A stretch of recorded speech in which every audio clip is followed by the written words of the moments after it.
What up? It's your boy D Critical, aka Crizzy Arno, General Off Records Representative, New Haven. Stand the fuck up. You know what time it is.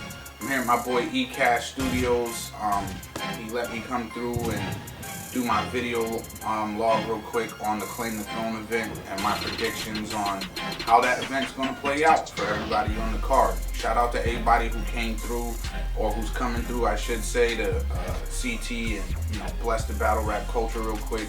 Shout out to Zetro for letting me come into the league and do what I gotta do. It's gonna be a big event, and I'm definitely excited about it. I watch footage of everyone on the card who had footage. I believe me and my opponent are the only ones who did not have any footage whatsoever. But everybody else who had footage, I watched, and I'm making my predictions based off that. You know what I mean? Who we got first, E?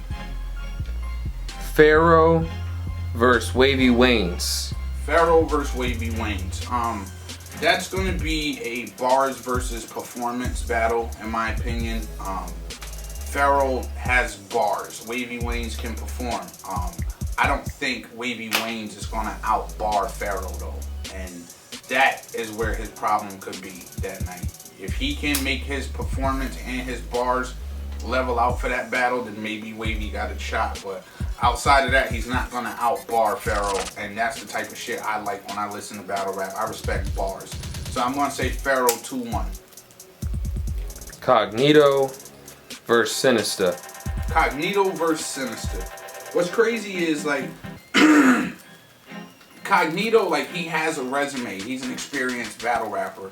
And at one point, like, I actually liked Cognito. I think he's nice, but I don't know what the fuck happened to where, like, he started choking in battles, and he was losing battles based off choking more so than his actual bars or performance.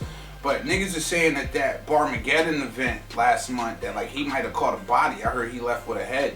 So if Cognito brings that Cognito to the battle, then, all day he could beat Sinister. But they say you're as good as your last battle. And with that being said, that last battle that Cognito had is not officially released yet. So I'm going to say Sinister 2-1 right now.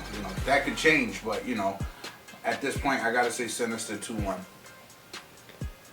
Matty Fraze versus Big Mac. Matty Fraze versus Big Mac. I think that, too, is going to be a bars versus performance type of battle, because Matty Fraze has some bars. Like, you could tell he puts effort into his bars at the very least. And Big Mac has a combination of both. If Matty Fraze doesn't allow Big Mac to take him out of his element, then maybe Matty Fraze. But again, I respect bars a little bit more. So who knows? But right now, I'm probably going to say Big Mac 2-1 based off last performance. Ness Diggs versus Skiz Bronco. Ness Diggs versus Skiz Bronco. Listen. Understand, like, I'm a real nigga, you know what I mean? Skiz is my man, but that doesn't mean that, like, I'm just gonna co-sign the nigga just because I know him, you know what I mean? I keep it 1,000 at all times, and Ness Diggs' last performance was pretty serious. He battled on Homegrown, and I thought he took his last battle 2-1, maybe 3-0, depending on what you like in battle rap. But I'm gonna say Skiz is gonna have his hands full, and if Skiz is not careful, Ness Diggs might leave with a W, real talk. So I'm going to say Ness Diggs 2-1 at this time. S versus I-413. S versus 413 is crazy because, like, people like S. And in his last battle, which was actually against Ness Diggs, I felt like he took a headshot. You know what I mean? Like, he didn't get comfortable really into his third round. And his third round was what gave Ness Diggs the 2-1 factor. Because if he didn't have the third the way it was, then Ness Diggs would have cleaned him. You know what I mean? But, he definitely took a headshot at his last battle. And 413 is experienced. He has bars and performance. I don't know, man. I might have to go 413 on that one based off last performance. J. Kells versus Combat. I'm gonna say J. Kells 2-1. J. Kells got experience. He's been doing this for a minute. And nothing against Combat. I'm just I'm not overly impressed with anything I saw. So Jay Kells 2-1, easy. 3-0, maybe. Who knows? Prophet versus Joe Baker. Prophet versus Joe Baker. That's gonna be interesting because like Joe Baker can freestyle. So anytime you can freestyle as a battle rapper, you are automatically a little bit more dangerous than the average Joe, by far. But Prophet has bars. Both have a little experience under their belt, but honestly, I think that could go either way based off, who's having the on night that night.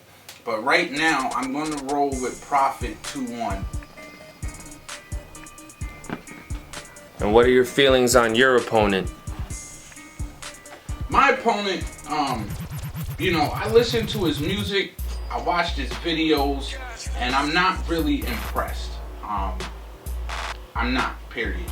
And that doesn't say too much though, because when it comes to battle rap, a lot of my favorite battle rappers that I actually like, I hate their music. So maybe that'll work out right for you. You know what I mean? Maybe the fact that your music is bad means you're gonna be a fucking Oscar award winning battle rapper, which is the case. I do feel like if my opponent does what he's supposed to do, we could have a very, very good classic battle. If he comes in there half-assing in any way whatsoever, it's going to be a long night for you, boy. Believe that. Believe that. With that being said, August 30th, Homegrown Battlegrounds Claim the Throne event. D Crizzy. Holla at your boy.